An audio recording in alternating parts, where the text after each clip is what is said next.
ভালোবাসার নাম ঈমান। নবীর মহব্বত যদি তোমার আমার অন্তরে থাকে, মনে রেখে দিও আমার নবী পাকের জুতা মোবারক নিয়ে কেউ যদি তুচ্ছ তাচ্ছিল্য করে, সে সঙ্গে সঙ্গে কাফের হয়ে যাবে। তাহলে নবীর ঘর মাদ্রাসাকে নিয়ে তুচ্ছ তাচ্ছিল্য করলে কি কাফের হবে না? এ যুবকেরা, তরুণেরা, আল্লাহর কোরআনকে নিয়ে কেউ তুচ্ছ তাচ্ছিল্য কি কাফের হবে না? আজ আমি হক কথাগুলো বলছি বলে আজ একদল মানুষ আমার পিছনে লেগে গেছে। কোনো অসুবিধা নাই, আরো লাগো। পুরো দুনিয়া যদি আমার মোকাবেলায় চলে আসে, আমি তথাপিও তাদের মোকাবেলায় প্রস্তুত রয়েছি ইনশাআল্লাহ। কিন্তু কোরআনের বিরুদ্ধে কেউ কথা বলবে, তাকে মেনে নেওয়া যাবে না। আজকে এই মাদ্রাসায় কোরআন শিক্ষা দেওয়া হয়, এই কোরআনের কতটা সম্মান, কতটা মর্যাদা। কিয়ামতের দিনে আল্লাহ পাক এই কোরআনকে সুন্দর করে সাজাবে। এই কোরআন আল্লাহ পাকের আরশে আজিমের নিচে এমন করে কুদরতি ভাবে ঘুরতে থাকবে। আল্লাহ পাকের ক্ষমতা আছে না নাই? এ যুবকেরা, ওই লাউহে মাহফুজে যে রক্ষিত রয়েছে, যে কোরআন ধারাবাহিক ভাবে রোজার মাসে আমার রাসূলুল্লাহর উপরে নাজিল আল্লাহ করেছে, ওই কোরআনকে আল্লাহ সুন্দর করে সাজিয়ে দেবে। আল্লাহর আরশে আজিমের নিচে খোরাখুরি করতে থাকবে। আমার আল্লাহ পাক জিজ্ঞাসা করতে লাগবে, আমার পাক কালামুল্লাহ, আজ আপনি আমার কাছে কিছু বলতে চান নাকি?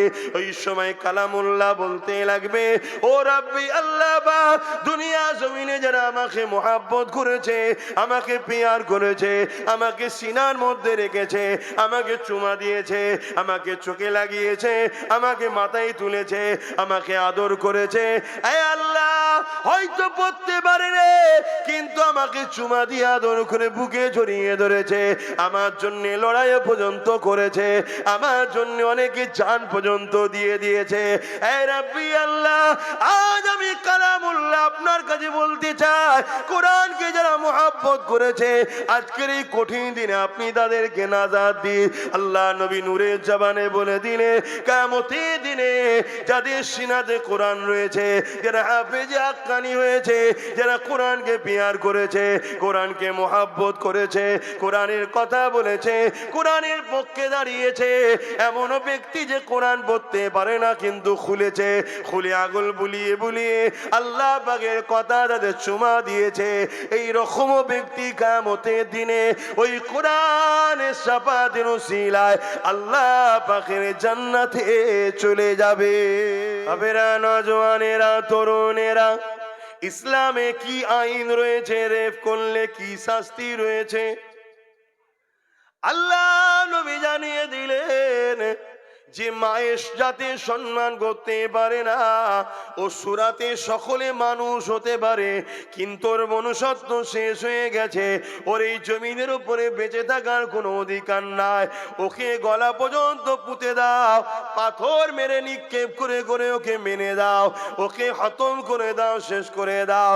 এ যুবকেরা, তরুণেরা, ইসলাম তাহলে নারীদেরকে কত মর্যাদা দিয়েছে, নারীদের জন্য ইসলাম কি কড়া আইন করে।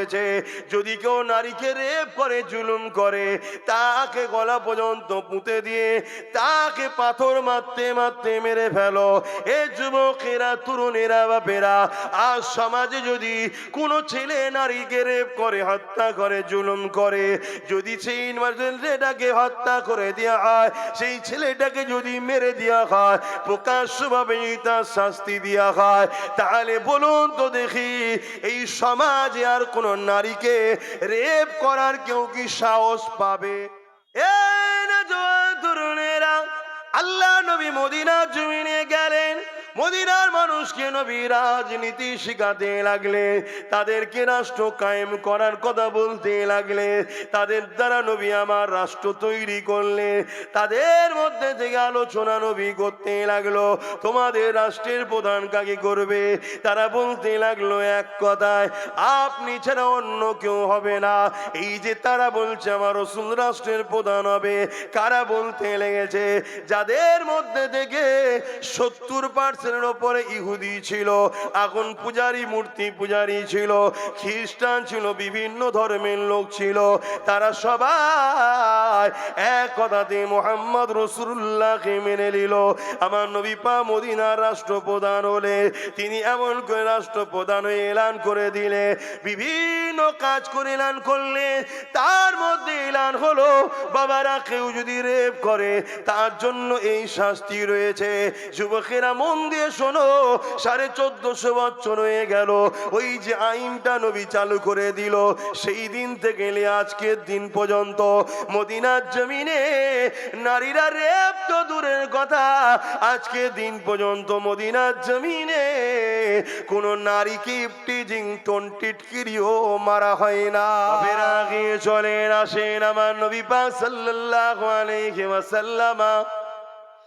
এ যুবকেরা, তোমাকে আমাকে শিরক থেকে মুক্ত থাকার কথা বলেছে, তোমাকে আমাকে শিরকের বিষয়ে নবী আমার সজাগ করেছে। বাবারা, শিরক হলো সব থেকে গুনাহ আযীম, সব থেকে বড় গুনাহ শিরক। ওই শিরক থেকে তুমি দূরে রাখো। তুমি তোমার স্রষ্টার সঙ্গে কাউকে শরীক করো না বাবা। তুমি তোমার স্রষ্টার নাম ছাড়া অন্য কারো নামে কোনো জিনিস যদি উৎসর্গ করো, ওইটাকে তুমি খেও না বাবা। ওটাকে খেলে তোমার ঈমান চলে যাবে। এ নওজওয়ানেরা, তরুণেরা, এ নবী পাকের প্রেমিকেরা, আমাদেরকে বিভিন্ন দিক দিয়ে বেঈমান বানাতে চাইছে, আমাদেরকে বিভিন্ন দিক দিয়ে আল্লাহ ও রাসূলের দিয়ে সরাবার চেষ্টা চলছে। কেন চলছে? এই পৃথিবীতে যুগে যুগে ক্ষমতাশালীরা মানুষের খোদা হবার স্বপ্ন দেখেছে, কিন্তু যুগে যুগে যুগে ওই ক্ষমতাশালীদের নাম নিশানাকে আল্লাহ পাক মিটিয়েছে গুটি কত মুসলমানদের ওসিলায়। এ নওজওয়ানেরা, ফিরআউনকে আল্লাহ মিটিয়ে দিয়েছে সামান্য মুসলমান, গুটিকত মুসলমানের দ্বারা। এ যুবকেরা, নমরুদকে আল্লাহ মিটিয়েছে গুটিকত মুসলমানের দ্বারা। বদরের জমিনে আবু জেহেল, উতবা, সাইবার মতো বিশাল বাহিনীকে আল্লাহ পাক নেস্তেনাবুদ করে দিয়েছে গুটিকত মুসলমানের দ্বারা। মাত্র 313 জন ছিল, এদের হাতে কারো অস্ত্র ছিল না, অথচ আবু জেহেলের সংখ্যা 1000 ছিল, তাদের হাতে অস্ত্র ছিল, তারা উট ঘোড়ার পিঠে চেপে এসেছিল। আর এই গুটি কত মুসলমান 313 জন যিনারা ছিলেন, ইনাদের হাতে খাজুরের ডাল ছিল। ইতিহাস আপনারা সবাই জানেন। এ যুবকেরা, তরুণেরা, বাপেরা, ওই লড়াইয়ের ময়দানে কাতার ঠিক হতে লেগেছে। ওই কাতারের মধ্যে দুটো ছোট ছোট বাচ্চা দাঁড়িয়ে রয়েছে। আল্লাহ নবী ওই দুটো বাচ্চার কাছে আগিয়ে গেল, যাবার পরে দেখতে লেগেছে ওই বাচ্চা দুটো পায়ের মোড়াগুলোর ওপরে ডিঙি মেরে মাথাটাকে একটু তুলতে লেগেছে। কেন? রাসূলুল্লাহ বলেছে বাচ্চাদের, বুড়োদের আর নারীদের লড়াইয়ের ময়দানে যেতে নেই এবং এদের ওপরে জুলুমও, এদের ওপরে হামলাও করতে না। এই যুবকেরা, তরুণেরা, এই দুটো বাচ্চা মনে করতে লেগেছে আমরা ছোট ছোট বাচ্চা, আল্লাহ নবী আমাদেরকে নাও নিয়ে যেতে পারে। এই জন্যে পায়ের বোড়াগুলোর উপরে ভর দিয়ে, পায়ের উংলিগুলোর উপরে ভর দিয়ে ডিঙি মেরে ঠেলে মাথাকে হাইট করতে চাইছে, যাতে রাসূলুল্লাহ মনে করে এ কোনো বড় আমাদেরকে চান্স দিয়ে দেয়। একবার ভেবে দেখো যুবকেরা, তুমি আমি কি করতে লেগেছি। আর সেদিনের মক্কা মদিনার ছোট ছোট বাচ্চাগুলো তারা কি করেছে, একবার তোমাকে আমাকে ভাবতে হবে। তুমি আমি লাঠি ধরেছি ইসলাম বিদ্বেষীদের জন্য, তুমি আমি মারপিট করছি ইসলাম বিদ্বেষীদের জন্য, তুমি আমি নিজের কওমের ঘর ভাঙছি ইসলাম বিদ্বেষীদের জন্য, তুমি আমি মুসলমানকে মিথ্যা কেস দিচ্ছি ইসলামের দুশমনের জন্য, তুমি আমি জনসমাজের মধ্যে মস্তানি করছি। সামান্য ভিক্ষা দেবে জালিম ইসলামের দুশমনেরা, তাদের জন্য আজকে করতে লেগেছি। মনে রেখে দিও, তোমার দ্বারা প্রথম আমাকে মিটানো হবে, তারপরে যখন আমি মিটে যাব তোমার পালা আসবে, সেও কিন্তু তোমাকে মিটিয়ে দেবে। আল্লাহ নবী কত কষ্ট করে ইসলামকে কায়েম করেছে। সেই ইসলামের ওপরে প্রেম, এটাও তো আমাদের ঈমান। হ্যাঁ, হালকা বয়সে মানতে পারছি না, নামাজ কাজা করে ফেলছি, রোজা কাজা হয়ে যাচ্ছে, হজ করতে পারিনি, ঠিকভাবে দান খায়রাত শরিয়াত অনুযায়ী চলা, গান শুনে ফেলছি, সিনেমা দেখে ফেলছি, যাত্রা দেখে ফেলছি, হাতটাকে মাফ করো জেনাও পর্যন্ত করে ফেলছে, বড় বড় পাপ, মদ খেয়ে ফেলছে, বড় বড় পাপ স্বীকার করছি, আল্লাহ মাফ করুক। এরপরও কাঁদলে তওবা করলে মাফের দরজা কিন্তু খোলা আছে, বন্ধ নয়। জোরে বলুন সুবহানাল্লাহ। কিন্তু কোরআন, নবী, আল্লাহ, ইসলাম, এই চারটের বিরুদ্ধে আঘাত করা বা এই চারটেকে ক্ষতি করা, চেষ্টা করা বা চেষ্টাকারীদের সাথ দেওয়া, এখানে কি ঈমান থাকে? এটা তো বুঝাতে হবে নাকি? এটা তো রেড জোন। সারা জীবন নামাজ পড়লে পরেও যদি 72 দলে জাহান্নামে যেতে হলো, নামাজ পড়ে কি লাভ হলো? সারা জীবন রোজা রাখলে রেখেও যদি 72 দলে জাহান্নামে যেতে হলো, ও রোজা রেখে কি লাভ? হজ করে করে অর্থ শেষ করে ফেললে এরপরেও যদি জাহান্নামে যেতে হয়, ও হজ করে কি লাভ? আমি কি হজ করছি বুঝছেন তো? আমি এইটাই বুঝাতে চাইছি, যাহারে আমার নবী অনেক কষ্ট করেছে। আজ দেগঙ্গার মানুষ বড় সহজে দিন ইসলামকে পেয়েছেন। জন্ম নিয়ে আমরা মসজিদ দেখেছি, মাদ্রাসা দেখেছি, জন্ম নিয়েই আমরা আলেম ওলামাদের শুনছি, জন্ম নিয়েই আমরা কোরআন তেলাওয়াতের আওয়াজ পাচ্ছি, আমরা এমন করে আযানের আওয়াজ পাচ্ছি। কিন্তু মনে রাখবেন, এই কোরআন আপনার গ্রামে, এই গেলাবাড়িতে এত সহজে আসেনি। এই কোরআনিয়া মাদ্রাসা তৈরি করেছেন, এত সহজে কোরআন আপনার গ্রামে আসেনি। এত সহজে নামাজ, এত সহজে আযান, এত সহজে মসজিদ, এত সহজে দ্বীন ইসলাম আপনার এলাকাতে আসেনি। ইতিহাস গাওয়া দিয়ে দিচ্ছে, হাজারো নয় লাখো লাখো মায়েরা সন্তানেরা হয়েছে, লাখো লাখো বোনেরা বিধবা হয়ে গেছে, লাখো লাখো সন্তানেরা এতিম হয়ে গেছে।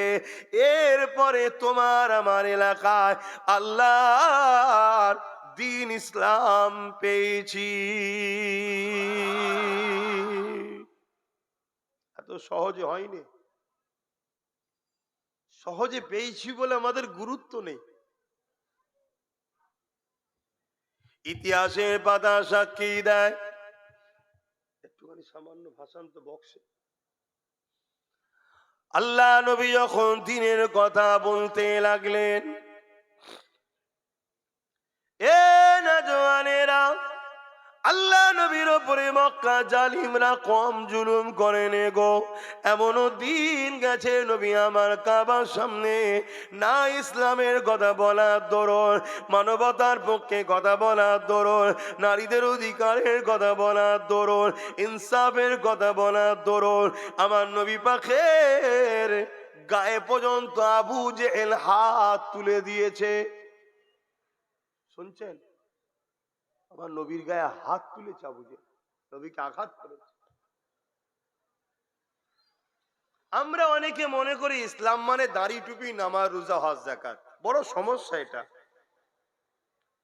এটা একটা ইসলামের অধ্যায় যেটা ব্যক্তি জীবনকে কামিয়াবি করে। ইসলামের ব্যাপক, ইসলাম অন্যায়কে মিটিয়ে ন্যায়কে প্রতিষ্ঠিত করার নাম ইসলাম, ক্ষুধার্ত মানুষকে খানা খাওয়াবার নাম ইসলাম, বস্ত্রহীনকে বস্ত্র দিবার নাম ইসলাম, নারীদেরকে 1500 বছর আগে পুঁতে দিত মানুষেরা জ্যান্ত, এই নারীদেরকে পুঁতা বন্ধ করে নারীদেরকে অধিকার দিবার নাম হলো ইসলাম, মা বাপকে সম্মান করার নাম ইসলাম, গরিব এতিম অসহায়ের অধিকার দিবার নাম ইসলাম, রেপ মুক্ত, নেশা মুক্ত, দুর্নীতি মুক্ত, খুন মুক্ত, চোর মুক্ত সমাজ গড়ার নাম হলো ইসলাম। জোরে বলুন সুবহানাল্লাহ। এবারে বলুন, চোর মুক্ত সমাজ গড়ার নাম ইসলাম যখন বলবো, চোরেরা আমাকে বলবে যে হজ করছে, কথা বলছেন না? নেশা মুক্ত সমাজ গড়ার নাম ইসলাম যখন বলবো, যারা মদ ব্যবসায়ী নেশার যে মানুষকে ঢুকাচ্ছে, নেশাগ্রস্ত করছে, তারা আমাকে ভালো নজরে প্রচার করবে ভাই? যখন বলবো এতিমের হক, বিধবার হক, গরিবের হক, ইনসাফের নাম, ইনসানিয়াতের নাম, মানবতার নাম, ন্যায়ের নাম, অন্যায় খতম করার নাম ইসলাম, যারা অন্যায় করে, ন্যায় করে না, যারা মনুষ্যত্বকে যাদের নাই, তারা কি আমাকে ভালো নজরে দেখবে ভাই? এই তো সমস্যা। কিন্তু বড় দুঃখের বিষয়, কোন মুসলমান দাবি করে যদি এ নওজওয়ানেরা জুলুম অত্যাচার করে, অন্যায় করে, রাজানি করে, ফিতনা ফাসাদ করে, আল্লাহ নবী জানিয়ে দিলেন, কেউ জালিম জানার পরে কোন মুসলমান যদি তাকে সহযোগিতা করে, মন দিয়ে শুনবে, কেউ অত্যাচারী জানার পরও কোন মুসলমান যদি তার সাথ দেয়, কেউ জালিম জানার পরও কোন মুসলমান যদি তার সাথ দেয়, তাকে শক্তিশালী করে, সহযোগিতা করে, মিশকাত শরীফের মধ্যে হাদিসটা পেয়ে যাবে। আল্লাহ নবী জানিয়ে দিলেন, ওই মুসলমানটা মুসলমান আর থাকে না, ওই ইসলাম থেকে বেরিয়ে যায়। শুনছেন? এটা বলতে হবে না হবে না? বলুন, বলতে হবে না? নাই নামাজ পড়ে রোজা রেখে যদি জালিমের সাথ দিয়ে ইসলাম থেকে বেরিয়ে যেত, ও নামাজের কি নাম?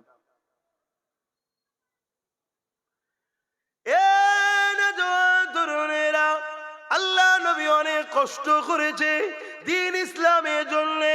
আল্লাহ নবী মক্কা জমিনে এসে যখন বলল লা ইলাহা ইল্লাল্লাহ আনা মুহাম্মাদুর রাসূলুল্লাহ, আল্লাহ ছাড়া কোনো ইলাহা নাই, আমি মুহাম্মদ আল্লাহর প্রেরিত রাসূল, তারপরে নবী আমার জানিয়ে দিয়েছে, এ দুনিয়ার মানুষেরা তোমরা নারী হত্যা বন্ধ করো, নারীদেরকে জেন্ত জেন্ত পুঁতে দিও না, নারীদেরকে বাজারে নিলামে তুলতে কোনো বন্ধ করো। তারা বলতে লাগলো, মুহাম্মদ সাল্লাল্লাহু আলাইহি ওয়াসাল্লাম, নারীরা কোনো অশুভ, এদের কোনো বাঁচার অধিকার নাই।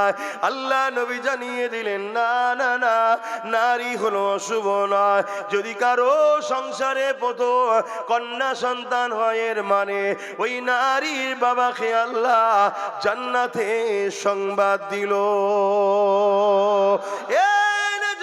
তরুণেরা, আল্লাহ নবী আরো জানিয়ে দিলে, কারো ঘরে যদি পর পর একটা, দুটো, তিনটে কন্যা সন্তান হয়, ওই তিন কন্যার বাবা যদি ওই কন্যাগুলোকে নিয়ে বেজার না হয়ে আল্লাহ দেয়া নিয়ামত মনে করে লালন পালন করে বড় করে দিয়ে নিকাহ বিবাহ দিয়ে দেয়, আমি রাসূলুল্লাহ জানিয়ে দিলাম, ওই তিন কন্যার বাবা আর আমি রাসূলুল্লাহ। আল্লাহ নবী দুটো আঙুল তুলে দেখাচ্ছে, যেমন পাশাপাশি রয়েছে ওই তিন কন্যার বাবা আর আমি রাসূলুল্লাহ, আল্লাহ পাকের জান্নাতে পাশাপাশি থাকিব। আরো জোরে বলুন সুবহান। এগুলো বলবো তো নাকি? আজকে নারীদের উপরে জুলুম হচ্ছে না হয়নি? প্রতিদিন পেপার খুলে দেখুন, নারীদের ঘরে রেপ করা হচ্ছে।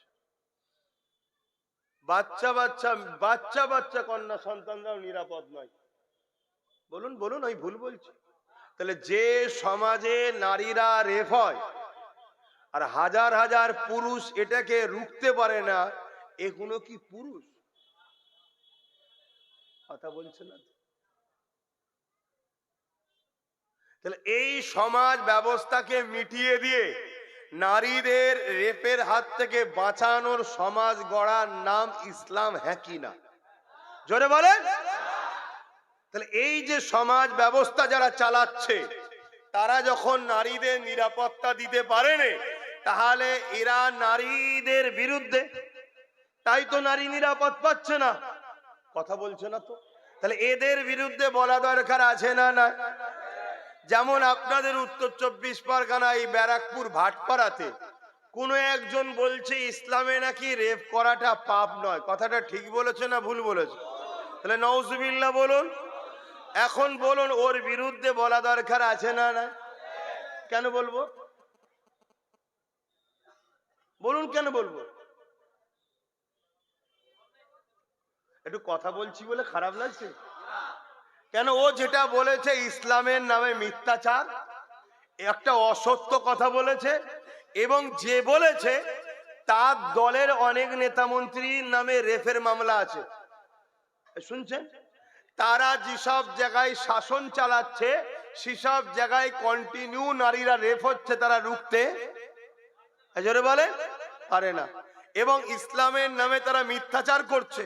তাহলে ইসলামের একজন প্রচারক হিসাবে আমার কি দায়িত্ব নয় খুলে আম মাইকে মুখ দিয়ে সবাইকে ঘোষণা দেওয়া যে এ মানুষ নয়, এ মানবরূপী একটা পশু? কেন এ মিথ্যা কথা বলছে, এ সত্য কথা বলেনি, এ সমাজে ফিতনা লাগাচ্ছে, এই ইসলামকে অপমান করছে, এই ইসলামকে খাটো করছে, এই ইসলামের দুশ্মন, এই ইসলামকে বদনাম করে ইসলামকে মিটাবার চেষ্টা করছে, এটা সমাজে বলা নাই হবে না অন্যায় হবে?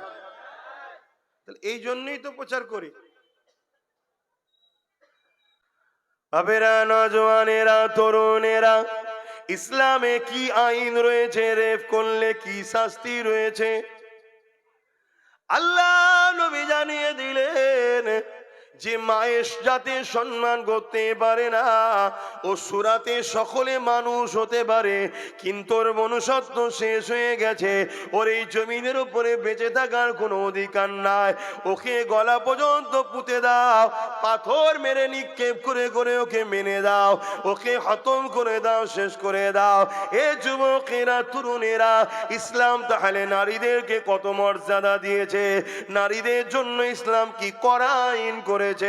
যদি কেউ নারীকে রেপ করে, জুলুম করে, তাকে গলা পর্যন্ত পুঁতে দিয়ে তাকে পাথর মারতে মারতে মেরে ফেলো। এ যুবকেরা, তরুণেরা, বাপেরা, আর সমাজে যদি কোনো ছেলে নারীকে রেপ করে, হত্যা করে, জুলুম করে, যদি সেই ছেলেটাকে হত্যা করে দেওয়া হয়, সেই ছেলেটাকে যদি মেরে দেওয়া হয়, প্রকাশ্যভাবে তার শাস্তি দেওয়া হয়, তাহলে বলুন তো দেখি এই সমাজে আর কোন নারীকে রেপ করার কেউ কি সাহস পাবে? এ নওজোয়ান তরুণেরা, কিন্তু আজ আমার প্রশ্ন এই জায়গাতে, যে ইসলাম এত কড়া আইন করেছে, যেখানে আজ একটা নারীকে কেউ যদি রেপ করে, সঙ্গে সঙ্গে তাকে গলা পর্যন্ত পুঁতে দিয়ে পাথর মেরে মেরে ফেলো, এতে বাকি রেপিস যারা রয়েছে তাদের শয়তানটা ভেতরে যে আছে, ভেতরে দোদকে দোদকে মরে যায়, যারা আর কোন নারী যেন রেপ না হয়। এটা বাস্তবে প্রমাণ আমার রাসূলুল্লাহ দেখিয়েছে 1450 বছর আগে। এই যুবকেরা, তরুণেরা, আল্লাহ নবী মক্কার মদিনার প্রেসিডেন্ট হলো, এই আইনটা তৈরি করতে গেলে রাজ ক্ষমতার দরকার আছে না নাই? মুখে তো শুধু বলে দিলে হয় না। তাই নবী আমার মদিনার ক্ষমতায় আসলেন, নবী মদিনায় 10 বছর রাজনীতি করা শিখিয়েছে। রাজনীতির কথা বলা যাবে তো নাকি? আবার তো অনেক বলে হুজুরের ছেলেরা রাজনীতির কথা বলবে কেন? রাজনীতি হুজুরের ছেলে পড়বে না তো তোর মতো জাহান্নামে গুলো বলবে? হুজুরের ছেলেরাই বলবে। বলা বন্ধ হয়ে গেছিল, কেন আমাদেরকে ঝোড়া চাপাতে দিয়েছিল। মলি সাহেব, হাফেজ সাহেবেরা বোতলে ফু দেবে আর বাবারা বাবারা করবে, শুধু এই লাইনে চলে গেছিল। আর বাজারে সব জায়গায় মাতব্বর, গেঁজাখোর, মাতাল, পাক পবিত্র জানে না জ্ঞান, তারা সব জায়গায় মাতব্বর হয়ে লাঠি ঘুরাচ্ছিল। হ্যাঁ, যেই ধরিছে বা সব কেড়ে কেড়ে কেড়ে করে উঠেছে একদম পুরো, তাই তো নাকি? তরুণেরা, আল্লাহ নবী মদিনার জমিনে গেলেন, মদিনার মানুষকে নবী রাজনীতি শিখাতে লাগলে, তাদেরকে রাষ্ট্র কায়েম করার কথা বলতে লাগলে, তাদের দ্বারা নবী আমার রাষ্ট্র তৈরি করলে, তাদের মধ্যে থেকে আলোচনা নবী করতে লাগলো, তোমাদের রাষ্ট্রের প্রধান কাকে করবে? তারা বলতে লাগলো এক কথায়, আপনি ছাড়া অন্য কেউ হবে না। এই যে তারা বলছে আমার রাসূল রাষ্ট্রের প্রধান হবে, কারা বলতে লেগেছে? যাদের মধ্যে থেকে 70% শ্রেণীর ওপরে ইহুদি ছিল, আগুন পূজারী, মূর্তি পূজারী ছিল, খ্রিস্টান ছিল, বিভিন্ন ধর্মের লোক ছিল। তারা সবাই এক কথাতে মুহাম্মদ রাসূলুল্লাহকে মেনে নিল।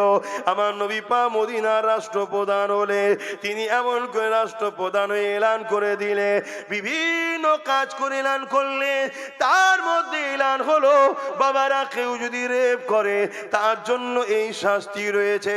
যুবকেরা মন দিয়ে শোনো, 1450 বছর হয়ে গেল ওই যে আইনটা নবী চালু করে দিল, সেই দিন থেকে আজকের দিন পর্যন্ত মদিনার জমিনে নারীরা রেপ তো দূরের কথা, আজকে দিন পর্যন্ত মদিনার জমিনে কোন নারীকে ইফটিজিং টিটকিরিও মারা হয় না।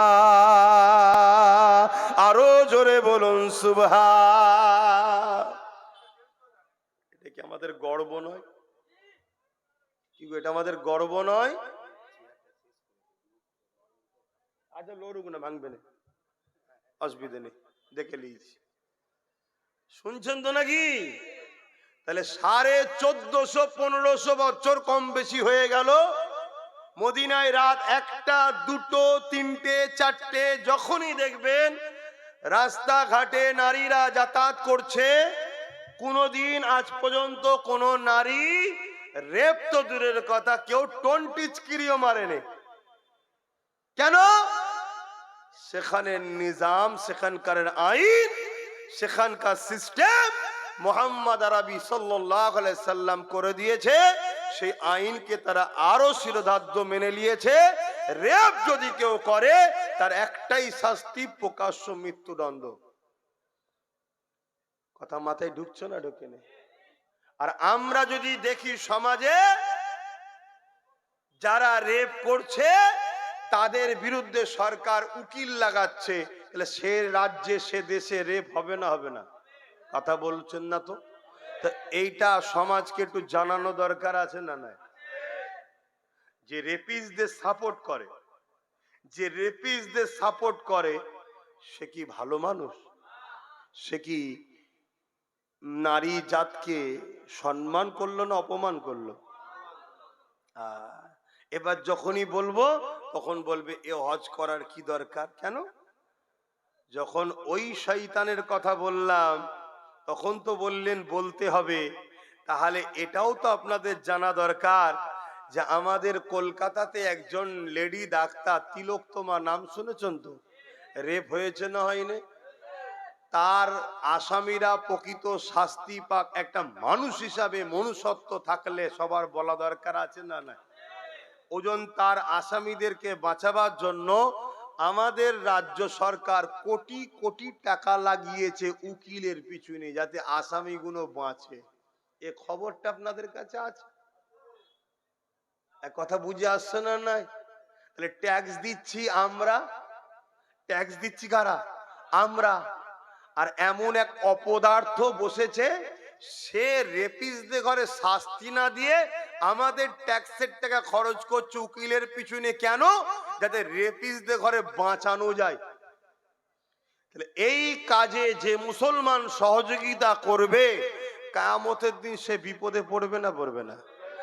এটা আমার আব্বাকে, আমার মাকে, আমার ভাইকে, আমার বোনকে সজাগ করা দরকার আছে না? না? তা যে আমার নাই তুই লিবি না, আলাদা কথা, কিন্তু আমার গুলোকে তো আমার সজাগ করতে হবে। কথা কিছু ঢুকছে মাথায়? এইটার জন্যই আব্বাস সিদ্দিকীর ওপর রাগ, এই জন্য, অন্য কিছু না। বাপেরা আগিয়ে চলেন, আসেন আমার নবী পাক সাল্লাল্লাহু আলাইহি ওয়াসাল্লাম। এ যুবকেরা, তোমাকে আমাকে শিরক থেকে মুক্ত থাকার কথা বলেছে, তোমাকে আমাকে শিরকের বিষয়ে নবী আমার সজাগ করেছে। বাবারা, শিরক হলো সব থেকে গুনাহ আযীম, সব থেকে বড় গুনাহ শিরক। ওই শিরক থেকে তুমি দূরে রাখো। তুমি তোমার স্রষ্টার সঙ্গে কাউকে শরীক করো না বাবা।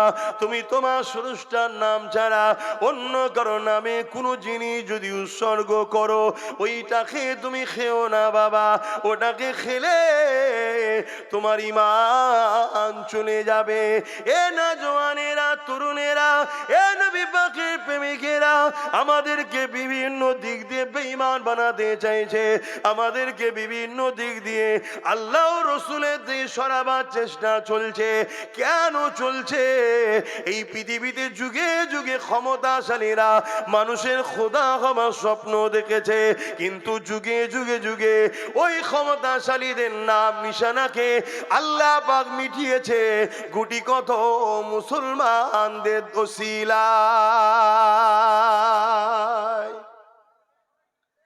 এ না জওয়ানেরা, ফিরাউনকে আল্লাহ মিটিয়ে দিয়েছে সামান্য মুসলমান, গুটিগত মুসলমানের দ্বারা।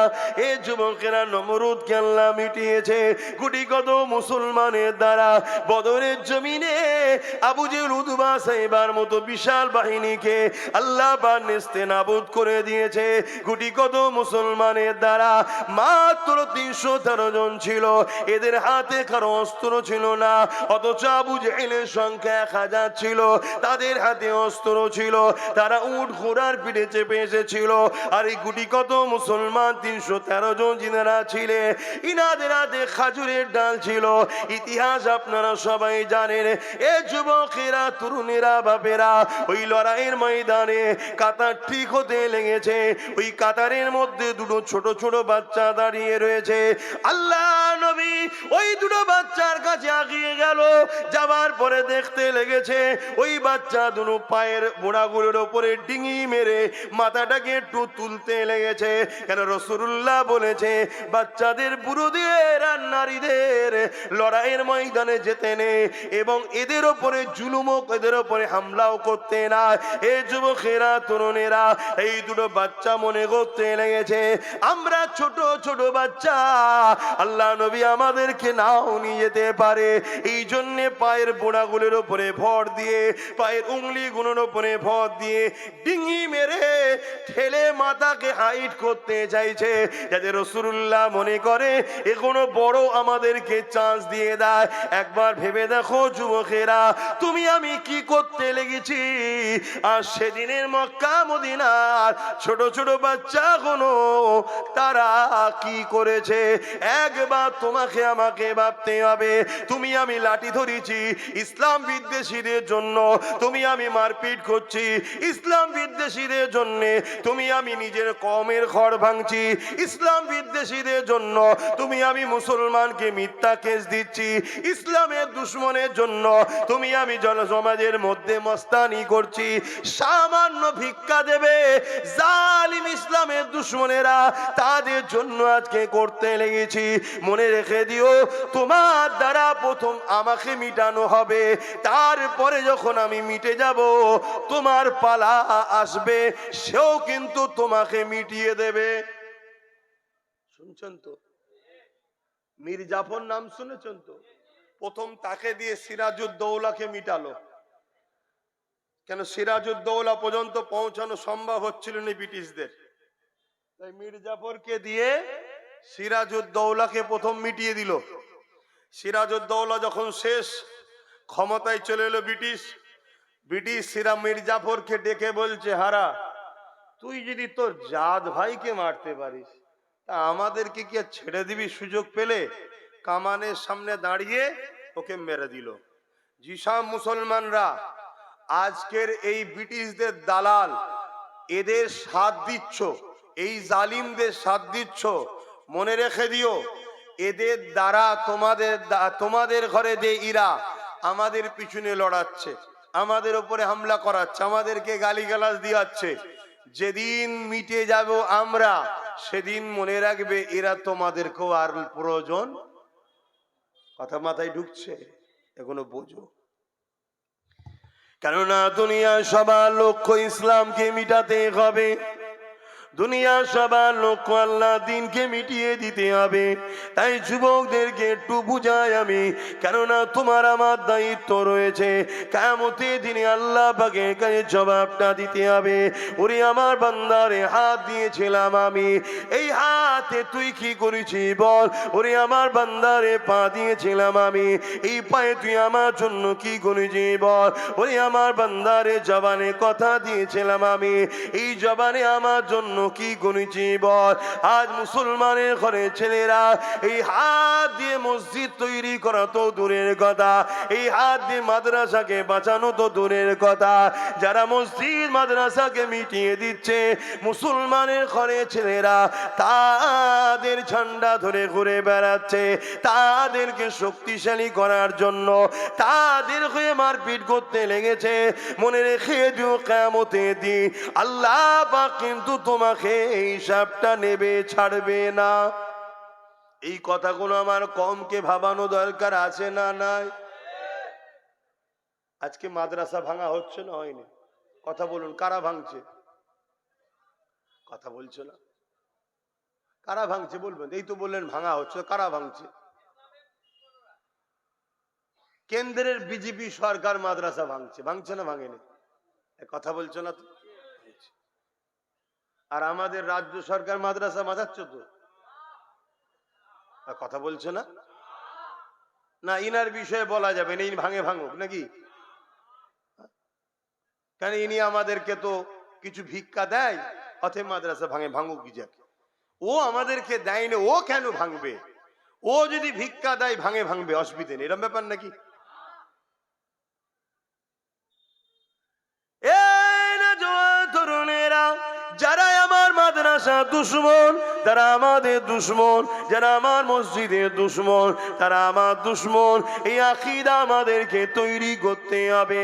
দুনিয়াদারি চলতে গিয়ে একে অপরকে সাথ দিচ্ছি দেবে আলাদা বিষয়, ততক্ষণ পর্যন্ত বন্ধুত্ব থাকবে, ততক্ষণ পর্যন্ত সম্পর্ক থাকবে, যতক্ষণ পর্যন্ত তুমি আমার দ্বীনের বিরোধী না করবে। তুমি মানবে না মানবে এটা তোমার ব্যাপার, তুমি বুঝে নেবে, কিন্তু তুমি আমার দ্বীনের বিরোধী করছো কেন? তুমি যদি নাও মানো, মানুষ হিসাবে তোমার সঙ্গে আমি মিশবো, কিন্তু আমার দ্বীনের বিরোধী যদি করো তাহলে তোমার সঙ্গে আমার মিশা সম্ভব না। কেননা রাসূলুল্লাহ জানিয়ে দিয়েছে, অন্যায় দেখলে হাত দিয়ে রোখো, হাতে যদি রুখতে না পারো মুখ দিয়ে প্রতিবাদ করো, মুখ দিয়ে যদি প্রতিবাদ করতে না পারো অন্তর থেকে ঘৃণা করে লাও। এ যুবকেরা, তরুণেরা, বাপেরা, তাহলে আজকে কেউ মাদ্রাসা ভাঙবে, কেউ মসজিদ ভাঙবে, কেউ মাদ্রাসা শিক্ষা বন্ধ করে দিয়ে ইসলামের শিক্ষা কেন্দ্র, ইসলামের ভান্ডার যেখানে, সেই কেন্দ্রগুলোকে যারা মিটাতে চাইবে এদেরকে হাত দিয়ে রুখা দরকার আছে না না? আল্লাহ নবী বললেন হাত দিয়ে রুখতে, যদি হাত দিয়ে রুখতে না পারো মুখ দিয়ে প্রতিবাদের দরকার আছে না না? যদি মুখেও প্রতিবাদ করতে না পারো আল্লাহ নবী বললেন অন্তর থেকে ঘৃণা করে দূরে সরে যা। যদি ঘৃণা করে দূরে সরে যাবার কথা নবী আমার যখন বললেন, আল্লাহ নবী বললেন এই ঈমানটা হলো বড় দুর্বল। কোন ঈমানটা দুর্বল? অন্তর থেকে ঘৃণা করে সরে যাওয়া, কিন্তু ঈমান আছে, কিন্তু দুর্বল ঈমান। তাহলে এ ক্যাটাগরির ঈমান কি? মসজিদ মাদ্রাসা কেউ ভাঙছে, হাত দিয়ে রোখো। শুনছেন? যদি হাতে রুখতে না পারো মুখ দিয়ে প্রতিবাদ করো, যদি মুখ দিয়ে প্রতিবাদ করতে না পারো অন্তর থেকে ঘৃণা করো। যদি ঘৃণা করো তারও ঈমান আছে, কিন্তু হাত দিয়ে যে রুখছে তার মতো নয়, মুখ দিয়ে যে প্রতিবাদ করছে তার মতো নয়, কিন্তু ঈমান আছে।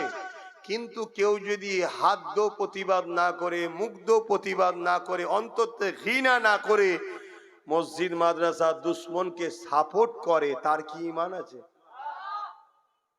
এই কথাটা আব্বাস সিদ্দিকীর বলাতে অনেকের কষ্ট হচ্ছে। কার? মুসলমানের। তাহলে এ মুসলমানটা মোমেন না মুনাফিক? এই যে হাতের তালুতে ঈমান রাখা, আগুন রাখার থেকে কষ্ট। এই না জওয়ান তরুণেরা, আল্লাহ নবী কত কষ্ট করেছে যে দিন ইসলামের জন্য আর দুনিয়ার কারো স্বার্থের জন্য তুমি ঘর বাড়ি টাকা পয়সা স্বার্থের জন্য আমার নবী দুশমনদের বিরুদ্ধে কথা বললে তোমার দিলে যদি ব্যথা হয় কষ্ট হয় মনে রেখে দিও তুমি মুনাফিক হয়ে গেছো।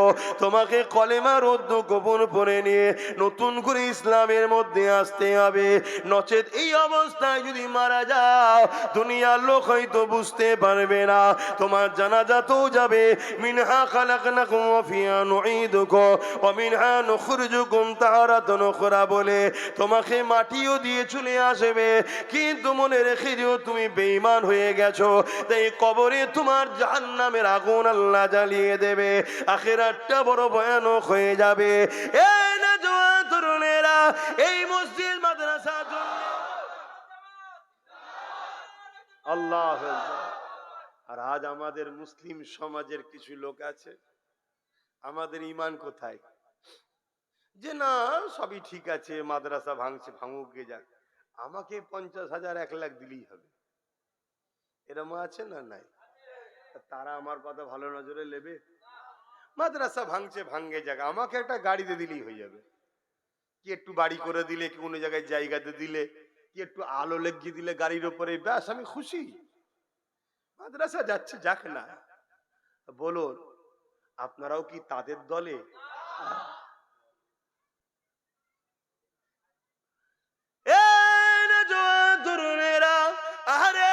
নবীকে ভালোবাসার নাম ঈমান, নবীর মহব্বত যদি তোমার আমার অন্তরে থাকে মনে রেখে দিও আমার নবী পাকের জুতা মোবারক নিয়ে কেউ যদি তুচ্ছ তাচ্ছিল্য করে সে সঙ্গে সঙ্গে কাফের হয়ে যাবে। তাহলে নবীর ঘর মাদ্রাসাকে নিয়ে তুচ্ছ তাচ্ছিল্য করলে কি কাফের হবে না? এ যুবকেরা তরুণেরা, আল্লাহর কোরআনকে নিয়ে কেউ তুচ্ছ তাচ্ছিল্য কি কাফের হবে না? আজ আমি হক কথা কোনো বলছি বলে আজ একদল মানুষ আমার পিছনে লেগে গেছে, কোনো অসুবিধা নাই, আরো লাগো। পুরো দুনিয়া যদি আমার মোকাবেলায় চলে আসে আমি তথাপিও তাদের মোকাবেলায় প্রস্তুত রয়েছি ইনশাআল্লাহ। কিন্তু কোরআনের বিরুদ্ধে কেউ কথা বলবে তাকে মেনে নেওয়া যাবে না। আজকে এই মাদ্রাসায় কোরআন শিক্ষা দেওয়া হয়, এই কোরআনের কতটা সম্মান কতটা মর্যাদা, কিয়ামতের দিনে আল্লাহ পাক এই কোরআনকে সুন্দর করে সাজাবে। এই কোরআন আল্লাহ পাকের আরশে আজিমের নিচে এমন করে কুদরতি ভাবে ঘুরতে থাকবে। আল্লাহ পাকের ক্ষমতা আছে না নাই? এ যুবকেরা, ওই লাউহে মাহফুজে যে রক্ষিত রয়েছে যে কোরআন ধারাবাহিক ভাবে রোজার মাসে আমার রাসূলুল্লাহর উপরে নাজিল আল্লাহ করেছে, ওই কোরআনকে আল্লাহ সুন্দর করে সাজিয়ে দেবে। আল্লাহর আরশে আজিমের নিচে খোঁড়াখুড়ি করতে থাকবে। আমার আল্লাহ পাক জিজ্ঞাসা করতে লাগবে, আমার পাক কালামুল্লাহ আজ আপনি আমার কাছে কিছু বলতে চান নাকি?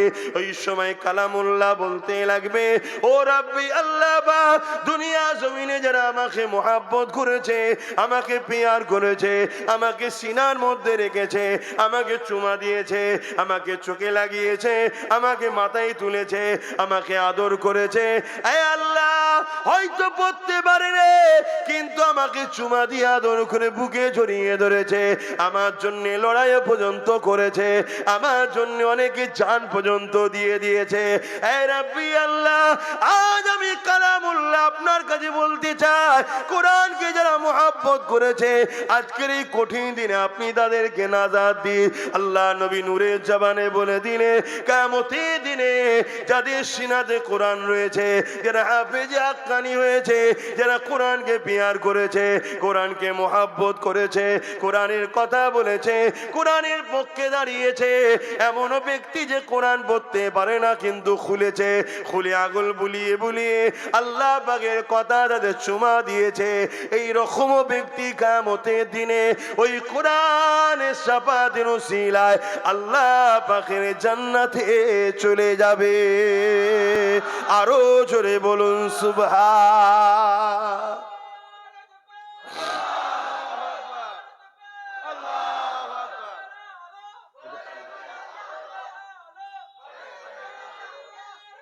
আল্লাহ।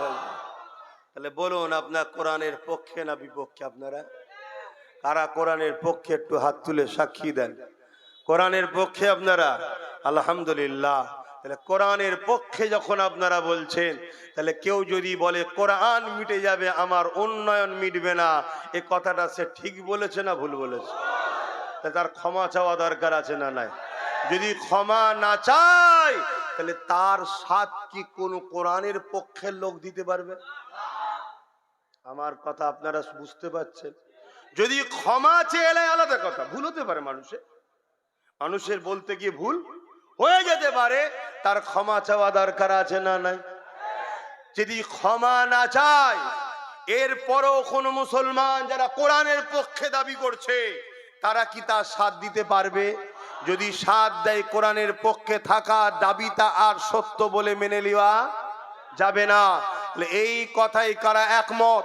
ও যদি ক্ষমা না চায়, ওর সাথ আমরা দেবো না। কে কে সাথ দিতে আমার সঙ্গে একমত? হাত তুলে দেখান, হাত লম্বা করে তোলেন। আল্লাহ দেখছে কিন্তু, ধোকা দিচ্ছেন না তো? এই মজলিসে বসে ধোকা দিচ্ছেন না তো? হাত নামান। আপনারা যদি সত্যি কোরআনকে ভালোবাসেন তাহলে সংগঠিত হন, ওর ঘাড়কে ক্ষমা চাইতে হবে। আর আপনারা যদি দালালি করেন, সামান্য ভিক্ষায় ওদের কাছে যদি বিক্রি হয়ে যান, আজ জমানে বলেছে কোরআন শেষ হয়ে যাবে, কালকে কোরআনকে সত্যি মিটাবার জন্য মাদ্রাসাগুলোকে এরা ব্যান্ড করে দেবে। আর মাদ্রাসা যখন থাকবে না, কোরআন তখন পড়াবেন কোথায়? যেমন চীনের বুকে কোরআন রাখলে তাকে বন্দী করা হয়, এরাও আগামী দিন করবে। এর জন্য দোষী আপনারা হবেন। আর আপনারা যদি আজকে সংগঠিত হন, যে ক্ষমা যদি না চাও, তাহলে তোমার সাথ আর দিতে পারছি না। কেন? তোমার সাথ দিলে আমাদের ঈমান থাকবে না। কেন? তুমি যে কথা বলেছো কোরআনের বিরুদ্ধে বলেছো। অতএব কোরআনের বিরোধীকারীকে সাপোর্ট করা ঈমানদারের কাজ হতে পারে না, পারে না, পারে না। এই কথাগুলো বলে দেওয়া দরকার আছে না না? বলে দিলে যারা মুসলিম শরীয়তে মুনাফিক আছে তাদের সমস্যা হচ্ছে। হুজুর কি আর পাসনি? আব্বাসকেই করতে হবে দাও। হুজুর কি আর নেই? এলে ফিতনা হবে। আর পুলিশকে যে বলছে এলে দাঙ্গা হবে। আচ্ছা, এখানে দাঙ্গার কি কথা হচ্ছে? দাঙ্গা তো নেতারা লাগায় নিজেদের রাজনীতির রুটি শক্ত করবে বলে। দাঙ্গা কোনো সাধারণ মানুষ করে না। কেউ ফিতনা চাই না, সে মুসলিম হোক আর হিন্দু হোক, সবাই সুখে শান্তিতেই থাকতে চায়, মানুষে মানুষে মিলেমিশে থাকতে চায়। কিন্তু নেতারাই কলকাঠি লাগিয়ে দেয়। কেন? দাঙ্গা না হলে তাদের ঠিক রুটি শাঁকা হবে না, গরম না হলে হয় না। তাহলে বলুন, আব্বাস সিদ্দিকীর অজে অসুবিধে হচ্ছে?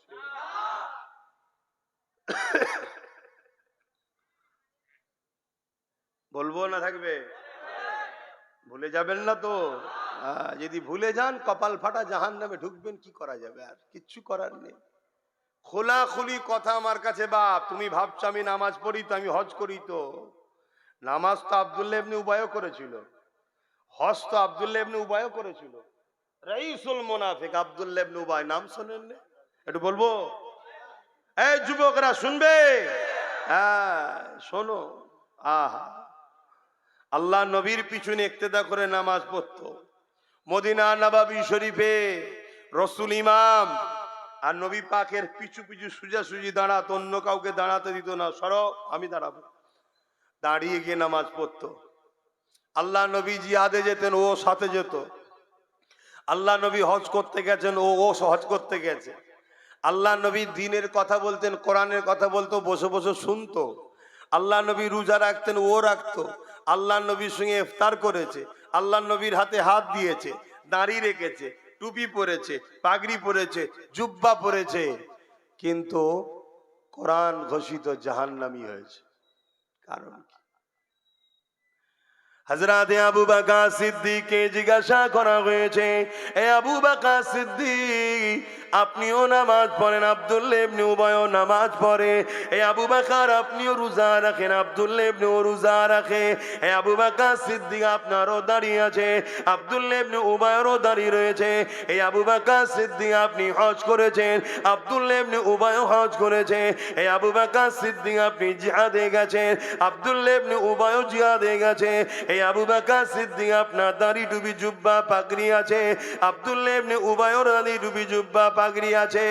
এ আবু বকর সিদ্দিক, জান্নাতি দুনিয়া থেকে সার্টিফিকেট পেয়েছেন, আর আব্দুল্লাহ ইবনে উবাই কোরআন ঘোষিত জাহান্নামী হয়ে গেছে।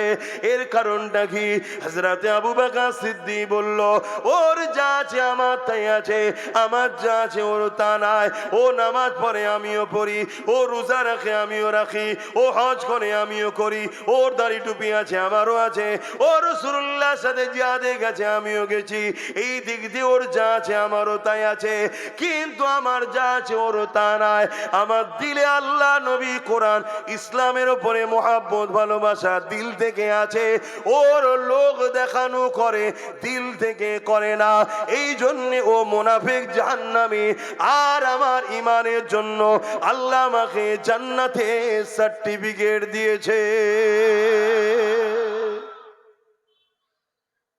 প্রতি বছরে অমুসলিম থেকে অনেক মানুষ ইসলাম কবুল করছে, খবর আছে তো নাকি?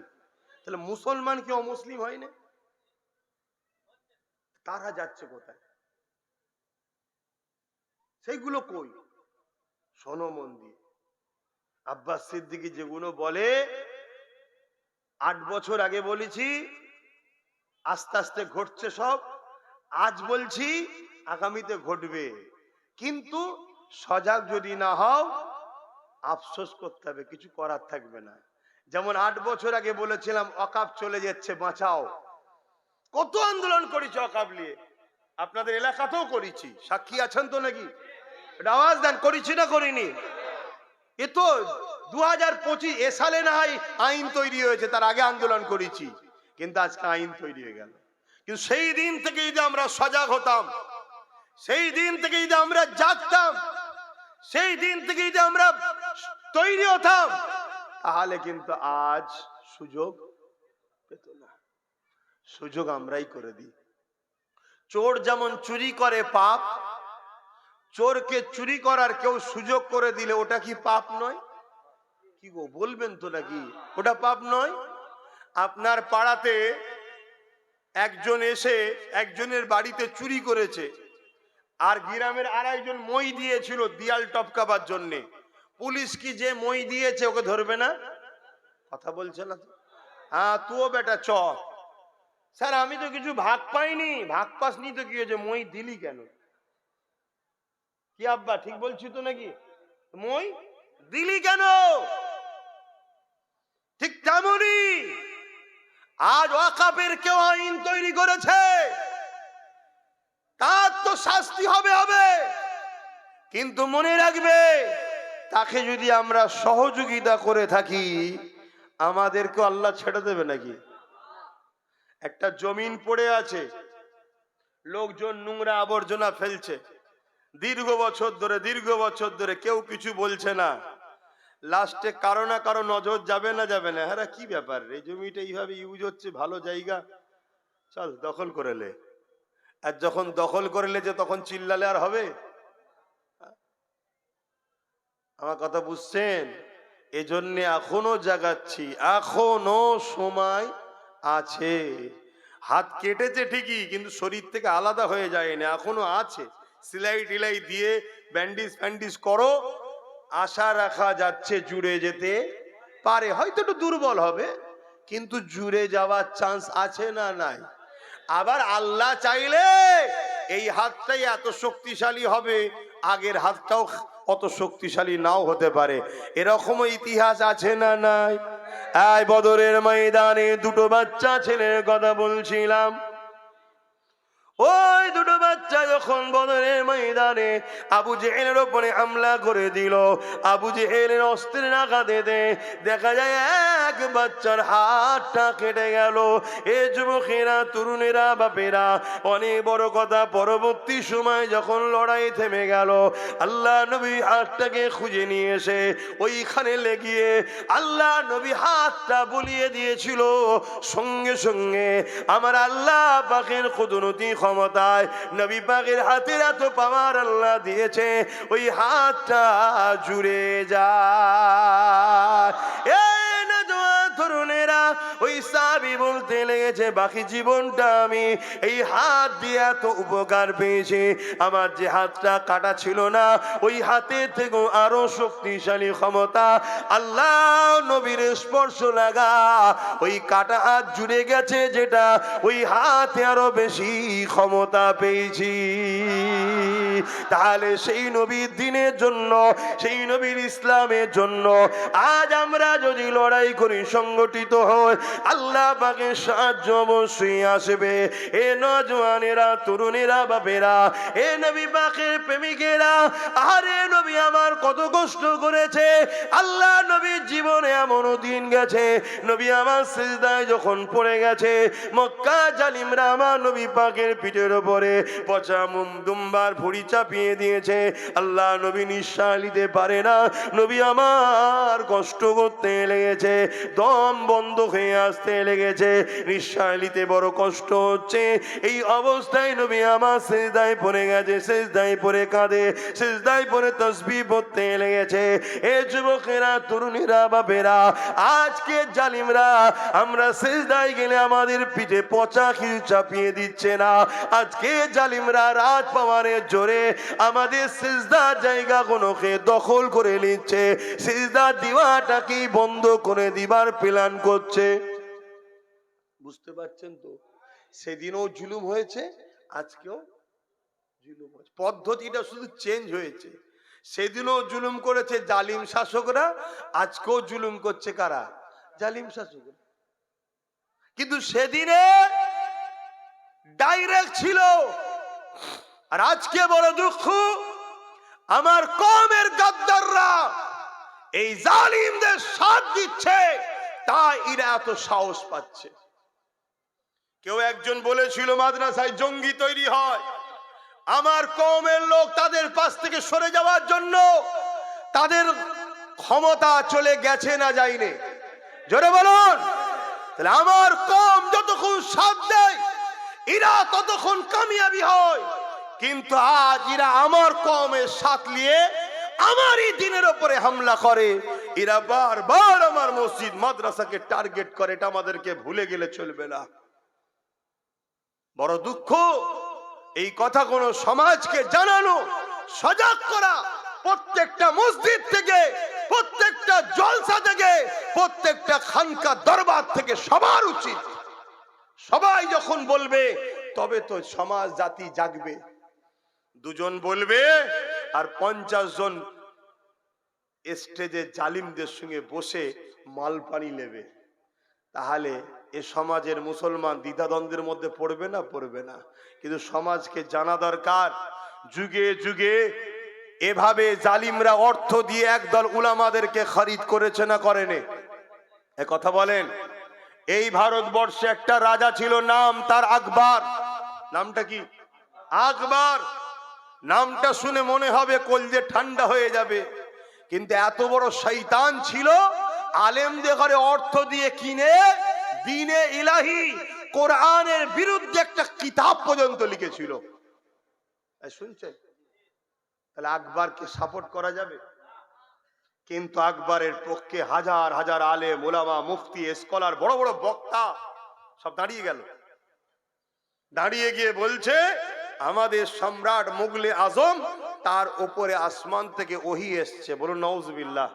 যেখানে কোরআন বলছে ওয়ালাকির রাসূল, কোরআন বলছে কোরআন হলো শেষ কিতাব, নবী মুহাম্মদ সাল্লাল্লাহু আলাইহি রাসূলুল্লাহ ও খাতামান নবীন, নবী হলেন শেষ নবী, নবীদের উপরে ওহী আসে, আর কোন নবী আসবে না। সেখানে আকবর একদিকে নবী দাবি করলো, আর একদিকে তার উপরে আবার কিতাব এসেছে কোরআনকে বিরুদ্ধ করার জন্য, তারও পক্ষে উলামারা কথা বলেছে, হ্যাঁ কি না? তাহলে আজকের আকবরের মতো যারা জালিম আছে, ইসলাম বিরোধী, এদের পক্ষ দাড়িওয়ালা টুপিওয়ালা উলামা পাওয়া যেতে পারে না? পারে না? এতে আশ্চর্য হবার কিছু নেই তো।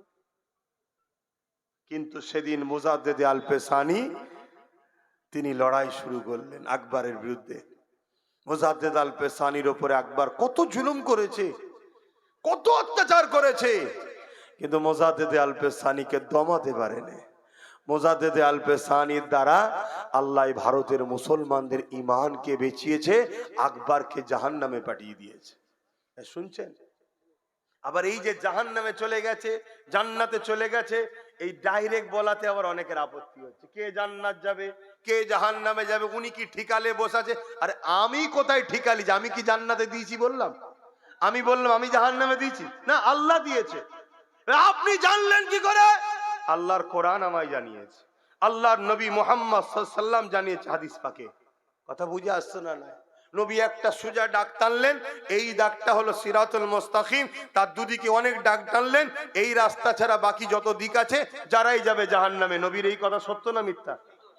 তাহলে যারা কোরআনের বিরুদ্ধে যাবে, কোরআনকে মিটাবার জন্য নতুন কিতাব তৈরি করবে, তাদেরকে যারা জান্নাতি ভাববে, তারাও ওদেরই কাতারেই জাহান্নামে যাবে, কোনো সন্দেহ নাই। কথা বুঝে আসছে না? নাই। আজকে হঠাৎ করে দেখা যাচ্ছে এজিদকে বাঁচাবার জন্য একদল মোল্লা মুলি সাহেব বেরিয়েছে। এই শুনছেন? এজিদ রহমাতুল্লাহ আলাইহি। আরে তোমরা বাংলার মানুষ অনেক শান্তিতে আছো দাদা হুজুরের ওসিলায়। কারণ রিসেন্ট মুজাদ্দেদ তোমাদের বাংলার লোক, তিনি এখনো তোমাদেরকে যে শিক্ষা দিয়ে আছে, তোমরা এত ফিতনার খবর জানো না। কিন্তু আগে থেকে বলার কারণ কি? এই অসুবিধা হচ্ছে ভাই। আগে থেকে বলার কারণ কি? আগে থেকে বলার কারণ একটা, সেই একটা রোগ বেরিয়েছিল না, মুরগিদের হতো বাটফুলো নাকি, ওপারে হয়েছে, এপারে ভালো মুরগিকে ইনজেকশন দিচ্ছে। কেন না ভাইরাস ঢুকে যায়। তা আগে থেকে আমি ঢুকিয়ে দিচ্ছি অ্যান্টিভাইরাস, যাতে ভাইরাস না টাচ করতে পারে। উদ্দেশ্য একটাই, আমার নবীর উম্মত যদি গুনাহ করেও মরে, বেঈমান না হয়ে মরে, আমার নবীর উম্মত যদি নামাজ কাজা করে ফেলে, তওবা করুক, কিন্তু বেঈমান না হয়ে মরে। আমার নবীর উম্মত যদি রোজাও কাজা করে ফেলে, তওবা করুক, বেঈমান না হয়ে মরে। আমার নবীর উম্মত হজ করতে পারে না, আল্লাহর কাছে তওবা করুক, কিন্তু বেঈমান না হয়ে মরে। কেন? বেঈমানের শাফাত নেই, বেঈমানের নাজাত নেই। আর নবীর উম্মত যদি পৃথিবী পরিমাণও গুনাহ করে মরে, একে জাহান্নামী কেউ বলতে পারবে না যদি ঈমান থাকে। এ নবীর শাফাত পেয়ে জান্নাতি হয়ে যাবে। জোরে বলুন সুবহানাল্লাহ, আরো জোরে বলুন সুবহানাল্লাহ।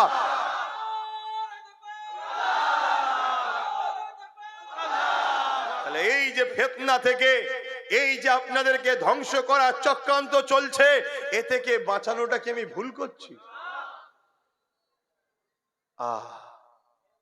বড় দুঃখ বাপ। এরপরও একদল মুসলিম ভাই কি নেশাতে আছে আল্লাহই জানে, কেন যে এরা জাগছে না আল্লাহই জানে। কথা বুঝে আসছে? আরে তোকে যদি একে এতই ভালো লাগে যে কে ছাড়তে পারছিস নি, তাহলে একে বোঝা না যে আপনি যা কাজ করছেন এতে আপনার অবস্থা খারাপ হয়ে যাবে। আপনি ক্ষমা চেয়ে এলেন, নচেত আমাদের কিছু করার থাকবে না। কথা বুঝে আসছে না? নাই। কত বড় ষড়যন্ত্র হচ্ছে। এই যে সব প্যান্ট শার্ট পরা, দাড়ি চাচা, সিনেমা দেখা, গান শোনা, ফাংশনে যাওয়া, কিন্তু কেউ বলতে পারবে এরা জাহান্নামী, এরা কাফের? কেউ বলতে পারবে? কিন্তু গায়রুল্লাহর সঙ্গে শরিক করা কোনো জিনিস যদি খায়, কথা বলে, গায়রুল্লাহ আল্লাহ ছাড়া অন্য কারো কোনো উপাসনার জিনিস, শরিক করা জিনিস যদি খায়, সঙ্গে সঙ্গে বেঈমান কাফের হয়ে যাবে। এদের ঘরে কাফের বানাবার প্ল্যান করছে না করেন? কথা বলুন, বলুন বলুন বলুন, কে করেছে বলুন? এই কথা যখনই বলে দিচ্ছি, বলছে এটা কি দরকার বলার? ওরে শয়তান, তুই চুপি চুপি আমার কমকে শেষ করে দিবার প্ল্যান করবি, ওটা দোষ নয়। আর আমি বলে দিলে দোষ? বলবো না থাকবে? কথা বলেন, বলবো না থাকবে? দীঘাতে একটা মন্দির হয়েছে জানেন? আচ্ছা, সরকারের কাজ মন্দির মসজিদ করা, মসজিদ তো করে না, যাই হোক মন্দির করা। তারপরেও চলো, ও লোকের ধর্ম যেটা, সে তার ধর্ম স্থান করছে, তার হাতে ক্ষমতা আছে, টাকা পয়সাকে নষ্ট করছে, যা পাচ্ছে যেটা ভাল লাগছে করকে যাক। ও বাবা, খুশিতে আবার রেশনের মাধ্যম দিয়ে প্রসাদ খাওয়াচ্ছে। আচ্ছা বলো তো, আমি যদি একটা কিছু করি আর খুশিতে যদি গরু জবাই করে গোস্ত অমুসলিমদের ঘরে খাওয়ায়, এটা কি উচিত হবে? কেন? সেটা তাদের পছন্দ নয়, এটা ধর্মে নিষেধ আছে, কিন্তু আমার কাছে জায়েজ আছে। ঠিক তেমন প্রসাদ তাদের কাছে জায়েজ, আমার কাছে হারাম। না যায় না, হারাম, চলবে না। শুনছেন তো নাকি? এবং শিরকি জিনিস, তাহলে সেই জিনিসটা রেশনের মাধ্যম দিয়ে খাওয়াচ্ছে, তাহলে এদের পরিকল্পনা কি? আমাদেরকে ঈমান রাখা না বেঈমান বানানো? যারা আপনাকে বেঈমান বানাতে চায় তারা আপনার বন্ধু না দুশমন? হাত তুলে আল্লাহকে সাক্ষী রেখে বলুন, বন্ধু না দুশমন? দুশমন তো নাকি?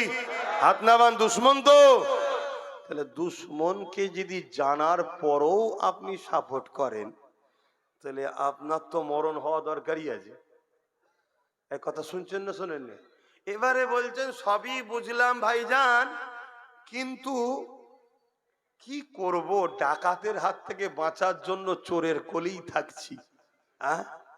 ও, ডাকাতের হাত থেকে বাঁচার জন্য চোরের সাপোর্ট নিচ্ছিস? ডাকাত আর চোরের মধ্যে কোয়ালিটি কি? ডাকাত পুকুর চুরি করে, চোর মাছ চুরি করে। পার্থক্য কি বলবেন তো? ও সব চুরি করে, এ শুধু মাছটা চুরি করে। কথা বুঝে আসছে না? নাই, কিন্তু চোরই তো একদিন চুরি করতে করতে ডাকাত হয়।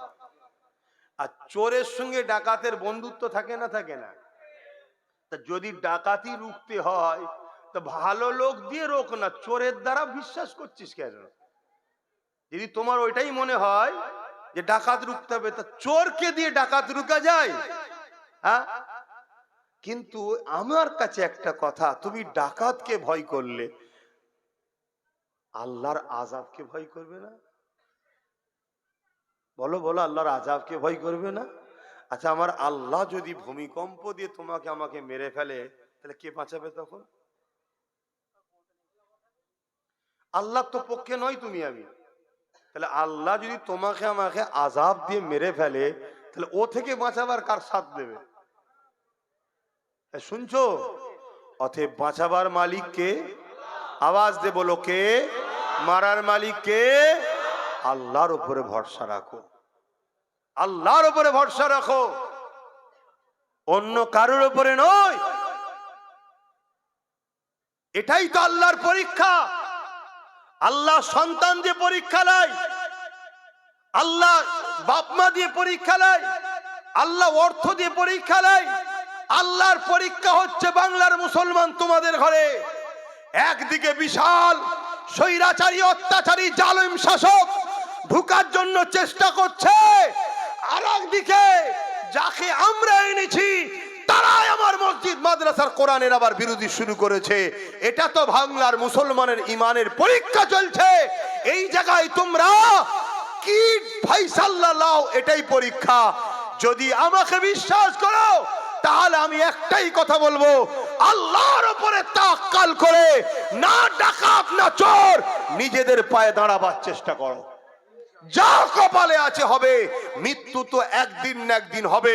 কমসে কম আল্লাহকে বলতে পারবো যে আল্লাহ, তোমার দুশমন সে বড় হোক আর ছোট হোক কারো সাথে যায়নি, তোমার খুশির জন্য জানের পাওড়াও করিনি যে আমাদেরকে মেরে ফেলতে পারে ডাকাত এলে। শুনছেন তো নাকি? কিন্তু তারপরেও তোমার যে কোরআন শেষ হয়ে যাবে বলেছিল, যে মাদ্রাসাকে বোলডুজার দিয়ে ভাঙে, যে তোমাকে কি বলে আমাদেরকে হারাম ইসলাম বিরোধী খাদ্য খাইয়ে আমাদেরকে বেঈমান করবে বলেছিল, তার থেকে আমরা মুখ ফুরিয়ে নিয়েছি খোদা শুধু তোমার জন্য। কথা মাথায় ঢুকছে না? ঢোকে নেই? আর এরপরে যদি মনে হয় না আব্বাস সিদ্দিকী তোমার কথা লিখছি না, আমার কোনো অসুবিধা নাই তো। আল্লাহর জাত পাকের কসম করে বলছি, অসুবিধে নেই। কিন্তু এনেছেন যখন, মাইক পেয়েছি যখন, বুঝানো ডিউটি আছে, বুঝাচ্ছি। এবারে মানবেন না মানবেন আপনার আর আল্লাহর। আপনি জবাব দেবেন, আমি কেন? আমাকে আল্লাহ ধরবে। তুই কেন বললি না, তুই কেন বললি না যে নবীর উম্মতেরা তোমাদেরকে বেঈমান বানাবার স্লোগান শিখানো হচ্ছে, ধর্ম যার যার উৎসব সবার, এই স্লোগান যে বলবে সে মুশরিক হয়ে যাবে, কাফের হয়ে যাবে। কেন তুই বললি না? আল্লাহ তোমায় ধরবে। যদি বলে অনেক মৌলী সাহেব বলে নে, সে মৌলী সাহেব তার আল্লাহর কাছে জবাব দেবে, আমি কি জানি? এই শুনছেন না শোনেননি? কে বলছে না বলছে সে আল্লাহর কাছে জবাব দেবে। আমি মনে করি তারা হয়তো আল্লাহর ওলি, তাদেরকে আল্লাহ ধরবে না, তাদের হয়তো বাঁচার অনেক রাস্তা আছে, তাই তারা বলে না। আমার নেই, আমি বলছি। কথা বুঝে আসছে না? নাই।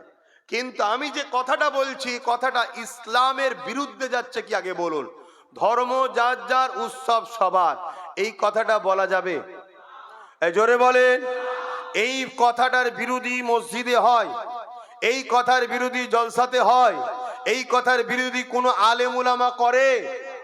এরপরেও বলছি, যদি না করে, সবার সাবজেক্ট এক নাও হতে পারে, কিন্তু আমি যখন বিরোধী করছি, উলামাদের তো উচিত আমার বিরোধী না করা, যে না আব্বাস যেটা বলছে ঠিক বলছে। এই বলা যাবে? অনেক উৎসব আছে ধর্মকে কেন্দ্র করেই তো উৎসব। যে উৎসব শিরক আছে, শিরক কি আমাদের উৎসব? তাহলে কোথায় আমাদের কিরা শেষ করছে?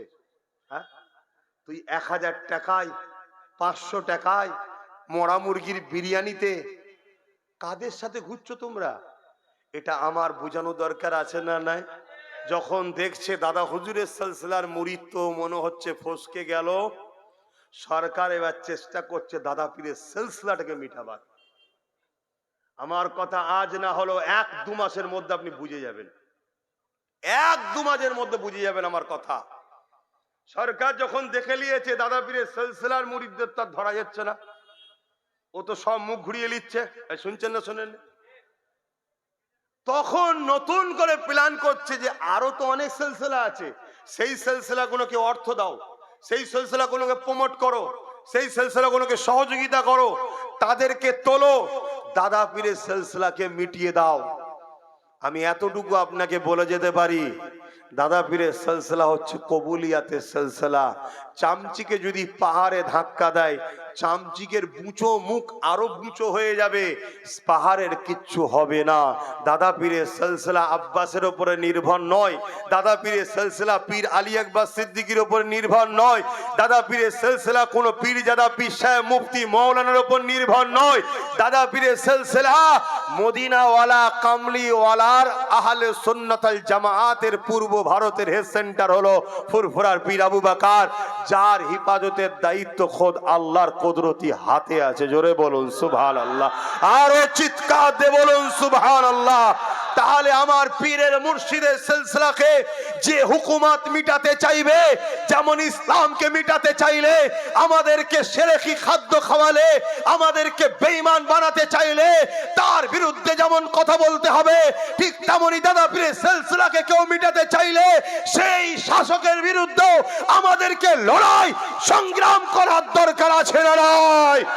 যদি মনে করে পুলিশদের রুখে দেবো, মিলিটারিদের রুখে দেবো, গুন্ডা মুসলমান মুনাফিক এক শ্রেণীর আছে, তাদেরকে রুখে দেবো, মনে রেখে দিও জালিম হুকুমত তোমার মতো কত দাদা দিদি এসেছে, আলহামদুলিল্লাহ এই মুসলিম সমাজের মধ্যে আল্লাহ একজনকে দাঁড় করিয়ে দেবে, তার দ্বারা তোমার নাম নিশানাকে আল্লাহ মিটিয়ে দেবে। ঠিক না বেঠে? ইতিহাস বলছে নমরুদ পৃথিবীর রাজা ছিল, তাকে আল্লাহ মিটিয়েছে একটা খোঁড়া মশা দ্বারা। ফেরাউনকে আল্লাহ মিটিয়েছে নীল নদে ডুবিয়ে ডুবিয়ে। এখনো সময় আছে। এ উম্মতে মুহাম্মাদি, তোমার কাছে পেটটা আগে হয়ে গেছে, এত আঁচড়ে পেট ভরছে, বিমার তো ভর্তি, ঘরে তো ওষুধ ভর্তি, রুগী তো ভর্তি, হসপিটালে তো ঘন ঘন ছুটতে হচ্ছে, এত কিছু করার পরও তোমার পেট কি ভরছে? অতএব আল্লাহর উপরে ভরসা করো। শান্তি দিবার মালিক, জান বাঁচাবার মালিক, ইজ্জত দিবার মালিক আল্লাহ। আল্লাহ আল্লাহ ছিল না আলাদা কথা, থাকতে ইদিক উদিক করো না। তোমরা সবাই সংগঠিত হও, নবী বংশের আওলাদের সাথ দাও, নবী বংশের আওলাদের সাথ দাও। আমার ভাইরা কি পাগড়ি পরবেন? মাশাআল্লাহ, আমাকে সব বলেন না তো। আহা, এই যে হাফেজে কোরআন, আজ সমাজে আলেম উলামা হাফেজদের ঘরে, তুলাবাদের ঘরে কিভাবে সন্দন নজরে তাকানো হয় না হয় না? কথা বলুন। প্রকাশ্য অস্ত্র নিয়ে ঘুরছে, প্রকাশ্য সন্ত্রাসী হচ্ছে, সব প্রমাণ হচ্ছে, তারপরও তাদেরকে সন্দন নজরে দেখা হয় না।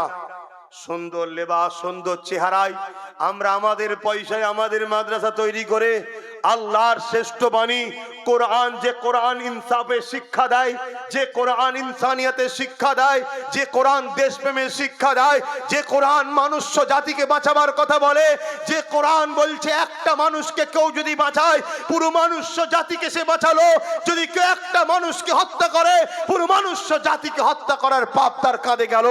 সেই কোরআন পণ্যওয়ালা, সেই কোরআনের পক্ষে যারা, তাদের উপরে সুন্দর নজরে দেখা হচ্ছে না, হয়নি। কারণ একটাই, যাদের গার্জেন থাকে না তাদেরকে সবাই মিলে চাটি মেরে যায়। আজ আমাদের কোনো গার্জেন নাই, আমাদের হয়ে কথা বলার কেউ নাই, আমাদের হাতে পাওয়ার নাই, এজন্য যা খুশি করে যাচ্ছে, যা খুশি করে যাচ্ছে। এজন্যই তো আব্বাস সিদ্দিকী বারবার বলে, আসো, কেউ যদি আমাদের প্রকৃত দরদি হয় তাকে বলো আমাদেরকে পার্টনারে লাও, তোমার সাথে নয়, পার্টনারে। পার্টনার বোঝেন তো নাকি? তাতে 10% হয়, 10%ই দাও, ভাগিদারিতে লাও। কথা বুঝছেন তো নাকি? তাহলে জানবে সে প্রকৃত দরদি। আর নচেত আমার সিল, আমার নুরা আমারই ভাঙবে। দেখো তাই হচ্ছে না, হয়নি? বলো না হচ্ছে না, হয়নি? এই বাংলাতে আমাদের হিজাব পরার জন্য স্কুল থেকে বাচ্চাদেরকে বার করে দেওয়া হয়েছে না, হয়নি? এই বাংলাতে প্রকাশ্য বলা হয়েছে কি, মিড ডে মিলের খাবার রাস্তার কুকুরের বাচ্চাকে খেতে দেবো, তো মাদ্রাসার বাচ্চাদের খেতে দেবো না। বলা হয়েছে না, হয়নি? বলো, কারা বলছে? যারা আমরা ছাড়া চলবে না তারা। তাহলে বলো, আমাদেরকে ভাবতে হবে। তাহলে আজ 3-3টে বাচ্চা হাফেজে কোরআন হচ্ছে। কদিন আগে দিল্লিতে একটা বিস্ফোরণ হলো, জানেন তো নাকি? হ্যাঁ, সেই বিস্ফোরণে সন্দেহ করে 4 জন মুসলিম ডাক্তারকে তোলা হলো, সম্ভবত 4 জন। কি কাজ, কি হই হই হলো বলো তো? বলবেন তো হই হয়েছে না, হয়নি? তারপরে কি খবর পেয়েছেন ওই 4 জনের সঙ্গে কি হয়েছে?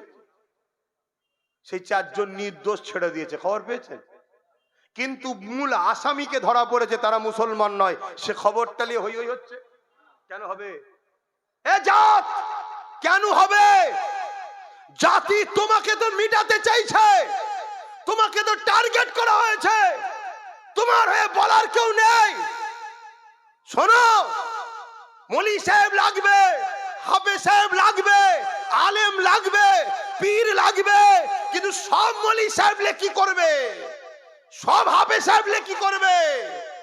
কিছু ডাক্তার, কিছু উকিল, কিছু জজ, কিছু আইএস, কিছু আইপিএস, কিছু নেতাও আমাদের দরকার আছে না? না, জোরে বলুন, আছে না? না, সেইটা আমাদের কই? এই যে এতগুলো লোক বসে আছো, বুকে হাত দিয়ে বলো তোমাদের জানা শোনা একটা নাম বলো যে তোমাদের কেউ আত্মীয়র মধ্যে জজ আছে কারো? উকে কি বলে, ডিএম, আইএস, আইপিএস, মন্ত্রী আছে? মন্ত্রী তোমাদের আত্মীয়র মধ্যে কেউ? তাহলে কি আছে বলো? খারাপ লিও না, উপরন্ত মুসলমান পাড়ায় খোঁজ নিয়ে দেখো, গুন্ডা বদমাইশ ভর্তি হয়ে আছে। আছে না? নাই? এতে কি আমি আপনাকে ছোট করলাম? না, এটা প্ল্যান মাফিক করা হয়েছে।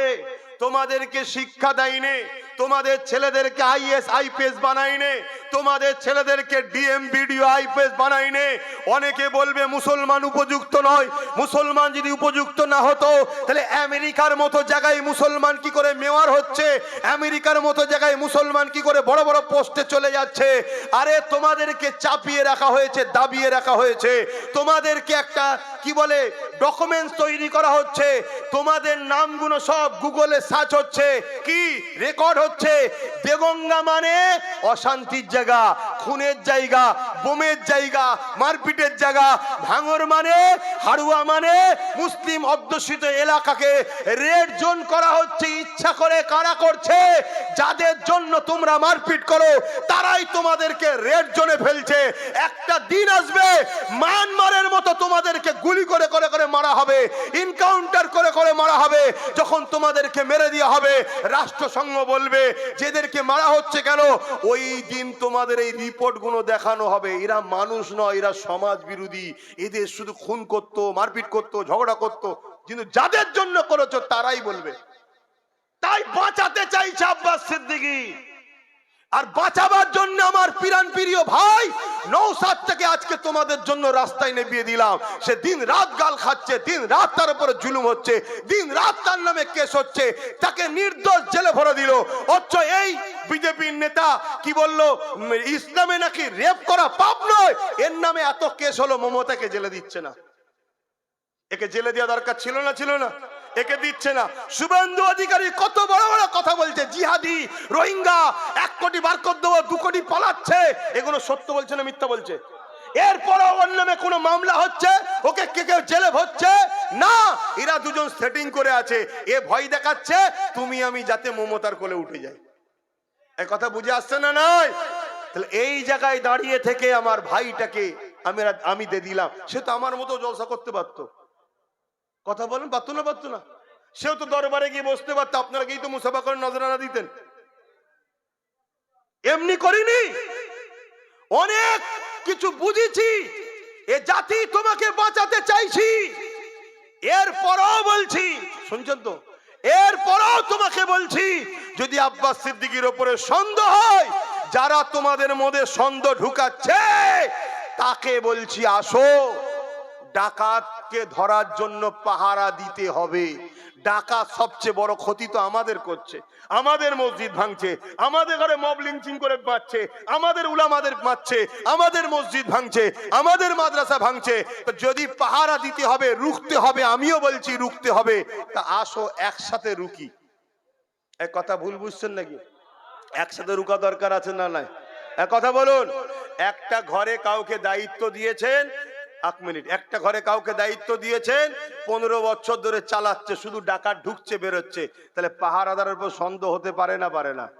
তাহলে পাহারাদারকে যদি অপশন দেওয়া হয়, চলে আসো, তোমার 100টা লোক থাকবে, আমার কমসে কম 20টা তোমার লোক থাকবে তোমার সাথে, এ অসুবিধা আছে? তাহলে তুমি কি সেটিং করছো আমি জেনে যাব। তখন বলছে না না না না না, লিয়া যাবে না। ও, আমাদের সবটা ভাল লাগে, আর আমাদের ছেলেরা যখন তোমার সাথে পাশে চেয়ার লাগাবে তখন নাক ছিটকাচ্ছ না। এগুলো বোঝো, যদি না বোঝো আগামী দিন যে ভয়ানক দিন আসছে তোমাদের জন্য, তখন বুঝতে পারবে হাড়ে হাড়ে। এই যে এসআইআর ছোট্ট একটা কথা বলে যাচ্ছি, ফর্ম জমা দিয়েছেন? কি গো, জমা দিয়ে দিয়েছেন তো? আমিও জমা দিয়ে দিয়েছি, বিসমিল্লাহ বলে দিয়ে দিয়েছি, যা কপাল আছে হবে। যা, আমি তো জানিও নি কচুপুরা কি হচ্ছে ভেতরে, আমার জানা আছে? আর না জমা দিলে যদি ফেসে যায়, ধরেন যে জমা দিল না, তার নাম বাদ পড়ে গেল, হতে পারো তো নাকি? তা জমা দিতে হবে তো, আর দিয়েও যদি ফেসে যায় তাও জানি না। চলো আল্লাহ ভরসা, দিয়ে দিয়েছি, কথা বুঝে আসছে।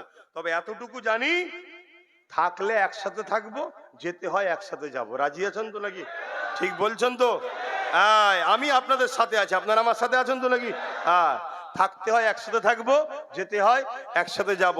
তবে যেতে যখন হবে ছেড়ে কাউকে যাব না, এটা মনে থাকবে তো?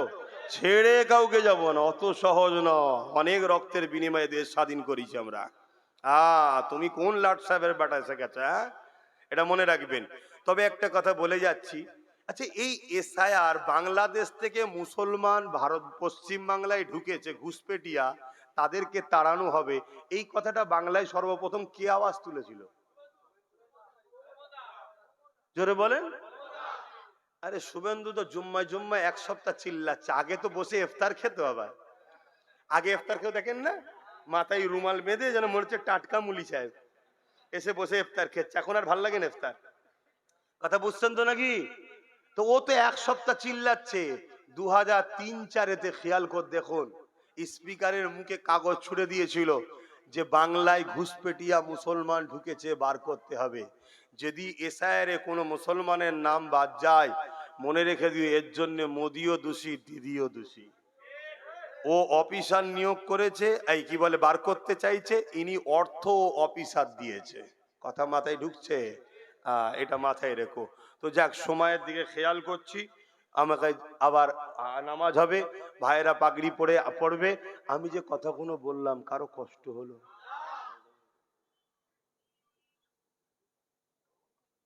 আচ্ছা আচ্ছা আচ্ছা। তো ভাই পাগড়ি তো পরানো হবে, এই ভাইয়েরা যে পাগড়ি পড়ছে, আল্লাহর কোরআন পড়ছে, এতে আপনারা খুশি না বেজার গো? তাহলে একটু পকেটে হাত দিতে লাগে তো নাকি? এই মাদ্রাসার জন্য যার যা খুশি একটু দিতে হবে তো নাকি? কি বলছেন, দেবেন তো নাকি?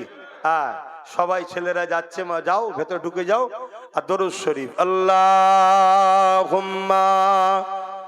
সাল্লি আলা।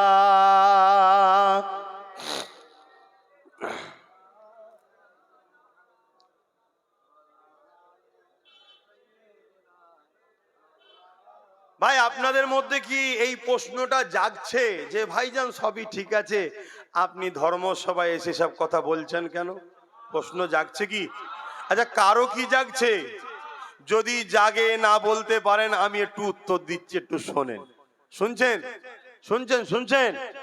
আচ্ছা, আপনাদের মধ্যে এই প্রশ্ন জাগে না যে আব্বাস সিদ্দিকী ধর্মসভায় এসে এ কথা বলছে কেন? এ প্রশ্ন যদি জাগে, আপনাদের এটা মনে হয় না যে আপনারা রাজনীতির নেতা, রাজনীতি করুন, আপনারা আমার মসজিদ, মাদ্রাসা, কবরস্থান ইসলামের বিরোধী করছেন কেন? এই প্রশ্নটা জাগে না? এক কথা বুঝছেন না, বোঝেন না? অনেকে বলে ধর্মসভা ছেড়ে দিয়ে ডাইরেক্ট আসো দেখি। আমি তাদেরকে বলছি, তোমাদের যদি দম থাকে রাজনীতির পাওয়ার ছেড়ে দিয়ে ডাইরেক্ট মসজিদ মাদ্রাসার বিরুদ্ধে আসো দেখি। শুনছেন তো নাকি? আসো,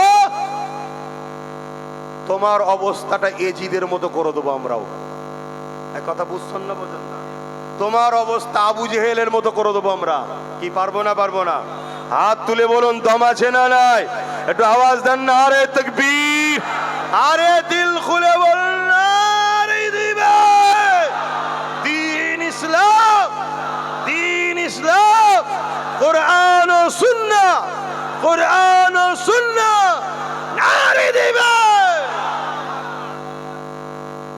আল্লাহ ছাড়া কাউকে ভয়, আল্লাহ ছাড়া কাউকে ভয়, আল্লাহ ছাড়া কাউকে ভয়, আল্লাহ ছাড়া কারো কাছে সাহায্য, আল্লাহ ছাড়া কারো কাছে সাহায্য, আর নবী ছাড়া কাউকে দিল, নবী ছাড়া কাউকে দিল দেবো না। কেন? এই দিলের মালিক নবী, জানের থেকেও কাছে নবী। জোরে বলুন সুবহানাল্লাহ।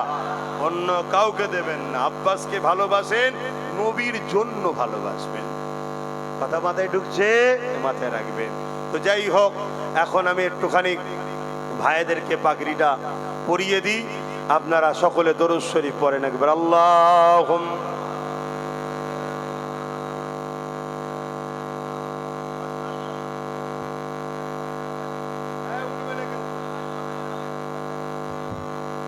কেউ বিয়াদবি করবে না, একদম বসে থাকবেন।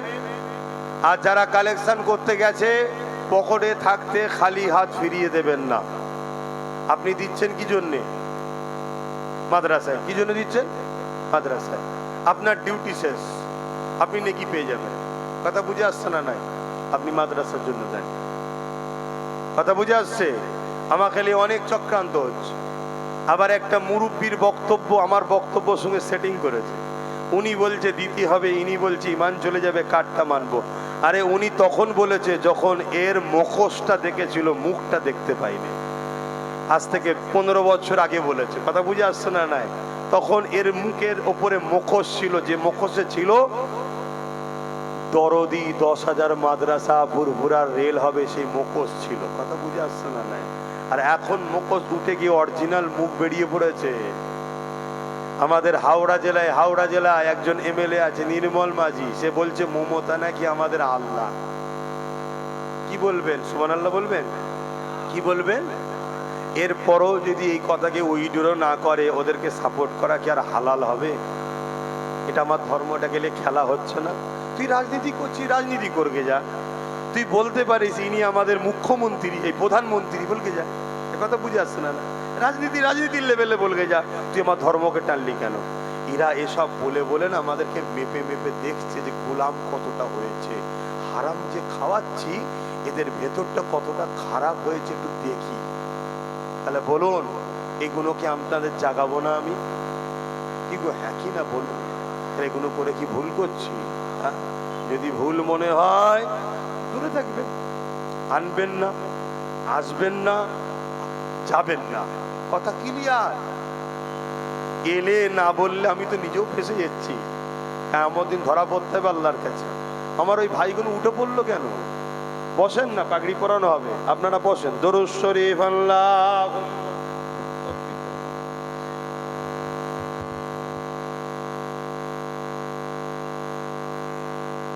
নারাই তাকবীর, নারাই তাকবীর। সিলসিলায়ে মুজাদ্দিদুজ্জামান মুস্তান শাহ রহমাতুল্লাহ আলাইহি স্মৃতি মুজাদ্দিদিয়া হাফিজিয়া মাদ্রাসা ও এতিমখানা, নারাই তাকবীর।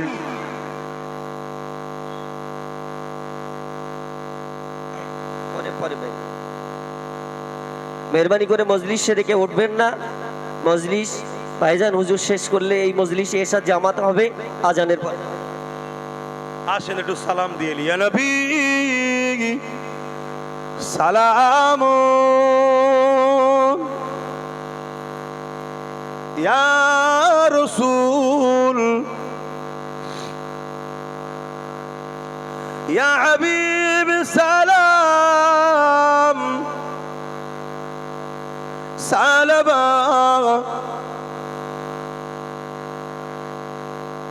আপনারা আমার দাদা পীরের সিলসিলার মুরিদ তো, আপনাদের উপরে জুলুম হবে, আপনাদের ছেলেদেরকে জেল দেবে।